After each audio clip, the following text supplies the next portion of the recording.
नमस्कार दोस्तों, आप सबका स्वागत है आपके अपने चैनल गवर्नमेंट एग्जाम स्टडी में। दोस्तों, हम आज बात करने जा रहे हैं यूपीपीसीएल एग्जीक्यूटिव असिस्टेंट में इंग्लिश की। जैसा कि आपको पता है, इंग्लिश बहुत ही महत्वपूर्ण विषय है आपका यूपीपीसीएल एग्जीक्यूटिव असिस्टेंट की परीक्षा की दृष्टि से। ये जो आने वाला है, आपको पता है इंग्लिश 55 अंकों का आएगा, तो ये बहुत इंपॉर्टेंट है। मैंने आपसे बताया है, पहले हिंदी, इंग्लिश, रीजनिंग करिएगा, फिर जीएस करिएगा। अगर आपकी जीएस बहुत अच्छी है तब तो ठीक है, अदरवाइज जीएस को आप लास्ट में रखिएगा क्योंकि वो आपकी 25 अंकों की आने वाली है। थोड़ा सा पहले आपको ब्रीफ बताऊंगी मैं इंग्लिश का। इंग्लिश में देखिए दोस्तों, 3 सेक्शन होते हैं और इसी से पूरा पेपर आता है। एक आपका सेक्शन होता है दोस्तों ग्रामर का, ये ग्रामर का। दूसरा आपका वोकैब का होता है, वोकैबुलरी का। और तीसरा आपका कॉम्प्रीहेंशन का होता है। ठीक है, ग्रामर में क्या क्या चीज़ें होती हैं हमें पढ़नी, उसमें क्या पेपर आता है, मैं पूरा बता देती हूँ आपको। ग्रामर की अगर बात करते हैं दोस्तों, तो ग्रामर में देखिए क्या है आपका noun, pronoun, verb, adjective, adverb, preposition, conjunction और इंटरजेक्शन। इसके बारे में आपको सभी चीज़ें पता होनी चाहिए। क्यों?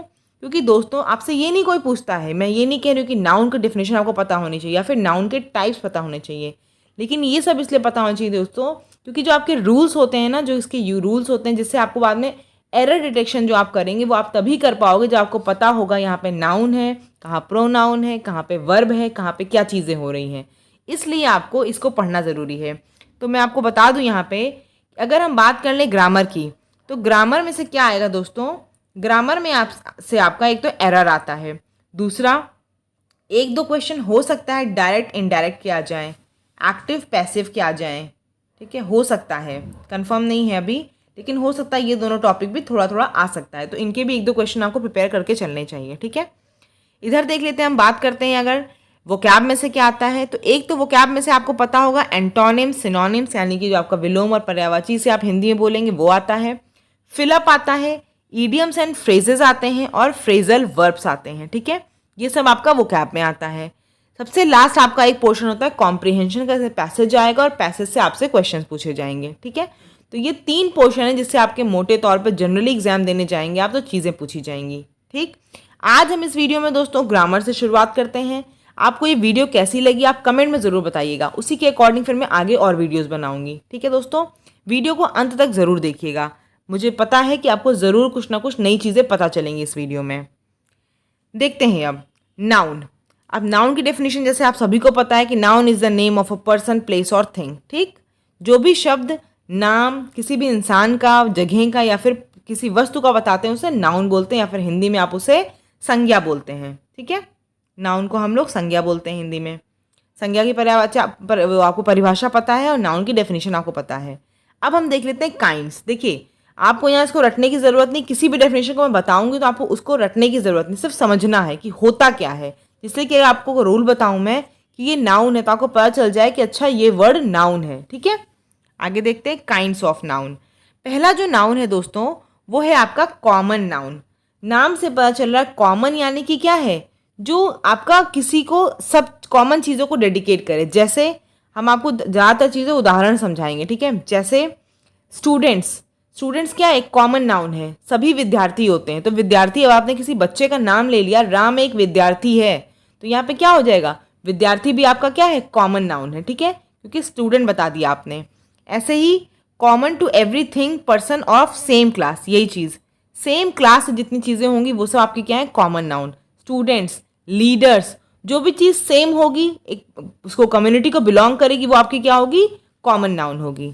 नेक्स्ट देख लेते हैं प्रॉपर नाउन। प्रॉपर नाउन क्या होता है, प्रॉपर नाउन किसी पर्टिकुलर प्लेस या पर्सन का नाम होता है, जैसे कि महात्मा गांधी, गंगा, बिहार। उदाहरण मैंने इसीलिए लिखा है दोस्तों कि उदाहरण से आपको अच्छे से डेफिनेशन समझ में आ जाती है। ठीक है, कॉमन नाउन समझ आ गया और प्रॉपर नाउन समझ आ गया। हिंदी में से बोलेंगे तो जातिवाचक संज्ञा और आपकी व्यक्तिवाचक संज्ञा। ठीक है, आगे देख लीजिए कलेक्टिव नाउन यानी कि समूहवाचक संज्ञा, जहां भी क्या होगा, ग्रुप ऑफ पर्सन या थिंग्स होंगे। जैसे कि आर्मी, फौज, फौज क्या है आपकी, आर्मी क्या है, कलेक्टिव नाउन है।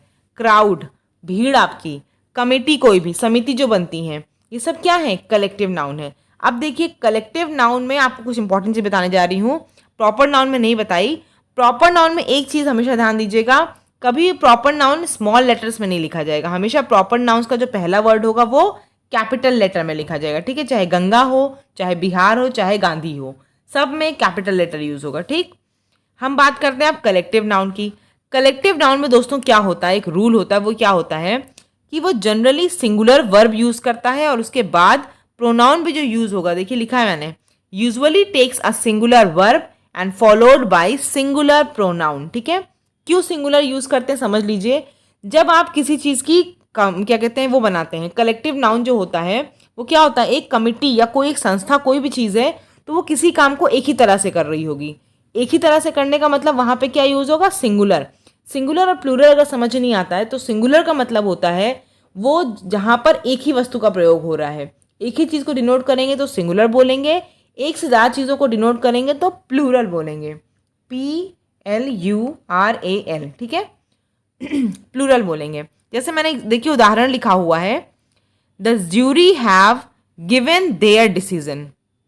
तो यहाँ क्या है, ज्यूरी क्या होगी, 4-5 लोगों की होगी ज्यूरी, लेकिन वो क्या देंगे, अलग अलग डिसीजन नहीं देंगे, वो अपना डिसीजन देंगे, एक कॉमन डिसीजन देंगे। तो यहाँ से क्या होगा, सिंगुलर वर्ब, यानी कि jury has given it's decision. Singular verb भी होगा और सिंगुलर प्रोनाउन भी यूज होगा, ठीक है, क्योंकि jury has given it's decision होगा। ये दोनों हटा के आप क्या करोगे, यहाँ पे इट्स यूज करोगे। तो आपको कलेक्टिव नाउन में ये बात याद रखनी है कि जब एक कॉमन चीज़ मिलेगी, एक सब लोग सेम चीज़ देंगे, सेम ओपिनियन पे डिसाइड करेंगे, तो आप क्या कहोगे, वहाँ पे सिंगुलर वर्ब है और सिंगुलर प्रोनाउन है, ठीक है। आगे देख लेते हैं एब्स्ट्रैक्ट नाउन क्या है। एब्स्ट्रैक्ट नाउन दोस्तों क्वालिटी, एक्शन, स्टेट, इन सबको जब बताता है उसे क्या बोलते हैं, एब्स्ट्रैक्ट नाउन। जैसे कि स्ट्रेंथ, इनोसेंस, लव, फियर, ये सब क्या है, सब एब्स्ट्रैक्ट नाउन है आपके। आगे देख लेते हैं मटीरियल नाउन। तो मटीरियल नाउन में क्या है, जहाँ भी आपका किसी की जगह का, आप जिसको पदार्थवाचक संज्ञा बोल सकते हैं, जहाँ भी मटीरियल का यूज हो वहाँ पे क्या होता है, मटीरियल नाउन। सबसे इंपॉर्टेंट चीज़ मैं आपको मटीरियल नाउन की बताऊंगी।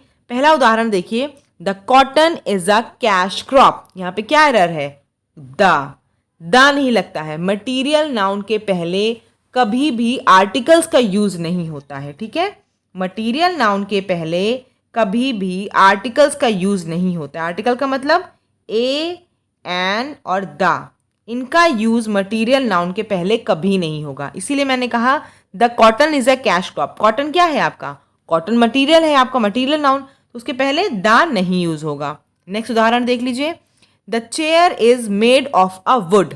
वुड क्या है, लकड़ी क्या है, लकड़ी आपका पदार्थ है, मटीरियल है, तो यहाँ पे फिर क्या नहीं लगेगा, आ नहीं लगेगा। The chair is made of wood, a नहीं लगेगा, ठीक है। कभी भी मटीरियल नाउन के पहले आर्टिकल का प्रयोग नहीं होता है। आर्टिकल यानी कि ए, एन और द, इनका यूज कभी भी मटीरियल नाउन के पहले नहीं होगा, ठीक है। देखिए दोस्तों, यही बता रही थी मैं आपको कि हम लोग जब समझते चलेंगे तो वहीं से रूल्स भी समझते चलेंगे, उससे आपको ये भी समझ में आ जाएगा कितने टाइप्स की चीज़ें हैं और रूल्स भी क्लियर हो जाएंगे। चलिए आगे देख लेते हैं। जेंडर बता दूं, जेंडर 3 तरह के होते हैं। एक आपका मैस्कुलिन, आपको पता है जहाँ से भी आपको मेल चीज़ों की डिनोशन हो वो मैस्कुलिन होता है, जहाँ से फीमेल चीज़ों का डिफिनेशन हो वहाँ से फेमिनिन होता है, और जहाँ से आपको पता है कि ना ही मेल का हो ना ही फीमेल का हो तो वो क्या होता है, न्यूटर जेंडर होते हैं। यानी कि समझ लीजिए एक तरह से जो चीज़ें नॉन लिविंग थिंग्स होती हैं वो सब आपकी न्यूटर जेंडर में आती हैं, ठीक है। Chair, black board, mobile phone, ये सब क्या है, सब न्यूटर जेंडर है। अब न्यूटर जेंडर की मैं आपको कुछ कुछ चीज़ें बताऊंगी जो आपको हमेशा ध्यान रखनी है। कि उदाहरण देखिए, पहले क्या दिखा एग्जाम्पल आपका, he had a herd of cows, he kept a herdsman to look after her. यहाँ पे क्या होगा, हर ना होके क्या होगा, टू लुक आफ्टर इट होगा। क्यों होगा मैं बताती हूँ आपको। कलेक्टिव नाउन जब भी यूज होगा, कलेक्टिव नाउन यूज हो रहा है ना, he had a herd of cows, cows का पूरा झुंड रखा है ना उसने, गायों का। तो जब भी ऐसा होगा कलेक्टिव नाउन का यूज होगा, तो चाहे वो चीज़ें लिविंग बींग्स को क्यों ना डिनोट कर रही हूँ, वहाँ पे क्या होगा, न्यूटर जेंडर यूज होगा, ठीक है। देखिए मैंने आपको बताया न्यूटर जेंडर वैसे वो होता है जो नॉन लिविंग थिंग्स होता है, लेकिन जब कलेक्टिव नाउन होगा तब कोई चीज़ डिनोट करेंगे तो वहाँ पे क्या लगेगा, न्यूटर जेंडर। तो यहाँ पे कलेक्टिव नाउन है, he had a herd of cows, he kept a herdsman to look after her नहीं होगा, क्योंकि यहाँ पे हम न्यूटर जेंडर यूज कर रहे हैं इसलिए इट होगा, टू लुक आफ्टर इट। आगे देखते हैं, यंग चिल्ड्रेन और लोअर एनिमल्स में भी उनमें भी क्या यूज़ होता है, न्यूटर जेंडर। जैसे एग्जाम्पल देखिए, the baby loves his toys, तो यहाँ पे क्या होगा, ये क्या है, यंग चिल्ड्रन है, तो यहाँ क्या होगा, न्यूटर जेंडर, यानी कि the baby loves its toys, क्या होगा, the baby loves its toys. ठीक है, यंग चिल्ड्रन है ना, तो baby loves its toys, his नहीं होगा। आगे देखिए next example, the mouse lost his tail when the cat pounced on him. फिर मैंने क्या बताया, यंग चिल्ड्रन और लोअर एनिमल्स जब भी यूज होंगे तो आप न्यूटर जेंडर यूज करोगे। The baby loves its toys, the mouse lost its tail, the mouse lost its tail when the cat pounced on it. ठीक है, जब भी लोअर एनिमल्स, छोटे एनिमल्स की बात होगी या फिर यंग चिल्ड्रन की, तो आप क्या करोगे, वहाँ पे न्यूटर जेंडर यूज करते हो।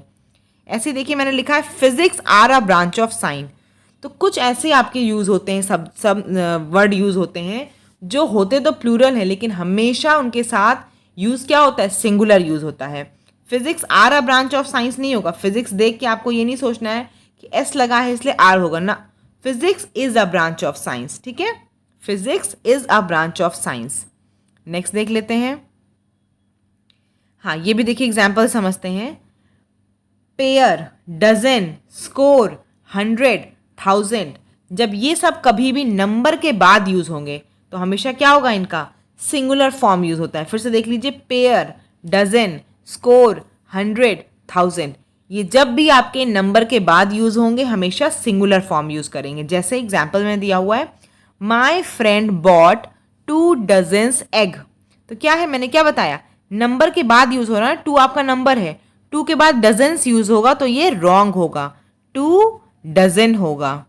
हमेशा जब भी नंबर के बाद, ये नंबर लिखा है ना, नंबर के बाद पेयर, डजन, स्कोर, 100, 1000, इन सब में से कुछ भी किसी भी चीज़ का प्रयोग होगा तो वो क्या होगा, हमेशा सिंगुलर में होगा। 2 डजन्स नहीं होगा, 2 डजन होगा, एस नहीं लगेगा। ठीक है, सिंगुलर यूज करेंगे। चलिए नेक्स्ट देख लेते हैं। नेक्स्ट देखिए हमारे पास एक्सरसाइज है। ठीक है, डेली हम लोग ऐसे ही करेंगे, जब ट्यूटोरियल पढ़ेंगे उसके बाद 5-6 क्वेश्चन एक्सरसाइज के करेंगे। बाकी देखिए प्रैक्टिस करना आपको है, जिस बुक से उठाइए, नॉन जो भी आपके पास बुक है उसको उठाइए, प्रैक्टिस कर डालिए। अब जितने मैंने रूल बताए देखिए वहाँ यूज हो रहे हैं कि नहीं। देखिए अब हम लोग पढ़ेंगे नाउन में exercise, earth treats us has as his children not strangers. इसमें क्या आपको बताइए क्या एरर दिख रही है, the earth treats us as her children. अभी मैंने बताया आपको ना कि जिस चीज़ के बारे में आपको पता है कि वो फेमिनिन है, पृथ्वी को हम क्या बोलते हैं, धरती हमारी माँ बोलते हैं ना, तो यानी कि पृथ्वी को हमेशा हम फेमिनिन कंसिडर करते हैं, तो वहाँ क्या होगा, the earth treats as us as her children not strangers. ठीक है, नेक्स्ट देख लीजिए, Sunil Gavaskar scored more than 10,000 run. मैंने अभी क्या बताया आपको, जब भी नंबर के बाद 2 डजन्स था ना तो गलत था, नंबर के बाद जब भी 1000, 100, डजन्स यूज होंगे तो वो क्या होंगे, सिंगुलर में। तो क्या एरर है, 2000, थाउजेंड्स नहीं होगा, 2000 रन्स। ठीक है, चलिए नेक्स्ट देखिए, the bright lamp gave much lights, यहाँ पे क्या गलत है, the bright lamps gave much light होगा, लाइट्स नहीं होगा। ऐसा नहीं कि ब्राइट लैम्प्स ज़्यादा लाइट फेंकने लग जाएगा, bright lamps gave much light, प्रकाश उतना ही रहेगा, प्रकाशे नहीं हो जाएगा, प्रकाश ही रहेगा। हिंदी में भी समझ सकते हैं, प्रकाशे नहीं हो जाएगा, प्रकाश ही रहेगा। ठीक है, the practices of the lawyers very from those of the doctors. यहाँ पे क्या होगा, प्रैक्टिस होगा, प्रैक्टिसेस नहीं होगा, क्योंकि जो प्रैक्टिस यूज हो रहा है ये प्रोफेशन है, ये प्रोफेशन है। ठीक है, ये कोई काम नहीं है कि प्रैक्टिस का प्रैक्टिसेस हो जाएगा, ये प्रैक्टिस करना उनका प्रोफेशन है। तो practice of the lawyers very from those of the doctors. ठीक है, प्रैक्टिसेस नहीं होगा, यहाँ पे क्या होगा, प्रैक्टिस होगा। नेक्स्ट देख लेते हैं, प्रैक्टिस होगा। ठीक है, आगे देख लेते हैं, the cups base was rounded, तो ये क्या होगा, कप्स नहीं होता है। जब भी न्यूटर जेंडर यूज होता है वहाँ पे पॉजिटिव वाला केस नहीं यूज होता है। पॉजिटिव का मतलब होता है ये अपोस्ट्रोफी एस जो लिखता है ना उसे पॉजिटिव केस बोलते हैं। तो जब भी न्यूटर जेंडर होता है वहाँ पे ये नहीं यूज होगा पॉजिटिव। तो कप क्या है, न्यूटर जेंडर है, लिविंग बीइंग तो है नहीं, तो यहाँ पे क्या लिखोगे आप, the base of the cup was rounded. ठीक है, the cups base was rounded नहीं होगा, the base of the cup was rounded. Next देख लेते हैं, the fleets of ships move at a uniform speed, तो यहाँ पे क्या होगा देखिए, द फ्लीट्स ऑफ शिप्स, ये क्या है आपका कलेक्टिव नाउन। जब भी कलेक्टिव नाउन यूज होगा, मैंने क्या बताया आपको, सिंगुलर यूज होगा ना, मैंने बताया था ज्यूरी वाला आपको एग्जाम्पल पीछे दिखाया था। तो जब भी आप कलेक्टिव नाउन यूज करोगे तो यहाँ पे क्या करोगे, the fleets of ships moves at a uniform speed, singular use करेंगे, moves at a uniform speed. ठीक है, लास्ट है आपका आज का, the tin is a precious metal. फिर मैंने क्या बताया था, मटीरियल नाउन जब भी होगा यूज, तो आप क्या करोगे वहां पे, मटीरियल नाउन में क्या होगा, मटीरियल नाउन में कभी भी आर्टिकल का प्रयोग नहीं होता है। ठीक है, कभी भी प्रयोग नहीं होता है। तो यहाँ पे क्या हो जाएगा, बताइए क्या होगा answer, the tin is a precious metal. तो क्या हो जाएगा, टिन के आगे दा नहीं लगेगा। ठीक है, वहां बताया था मैंने अभी ना, the cotton is a cash crop, गलत था। तो जब भी आपका मटीरियल नाउन होगा उसके आगे आर्टिकल का प्रयोग नहीं होता, ए एंड द का यूज नहीं होगा। ठीक है दोस्तों, आज की क्लास में इतना ही है। आपको कैसी लगी क्लास, कमेंट सेक्शन में ज़रूर बताइएगा। अगर आपको ऐसी क्लास और चाहिए तो यही बताइएगा, तो फिर मैं और आपको इसके लिए क्लासेस लेकर आऊँगी। और क्या चैनल पे अगर नए होंगे सब्सक्राइब ज़रूर कर दीजिएगा। इस वीडियो को पसंद आए तो अपने दोस्तों के साथ शेयर ज़रूर करिएगा और लाइक भी ज़रूर करिएगा। धन्यवाद।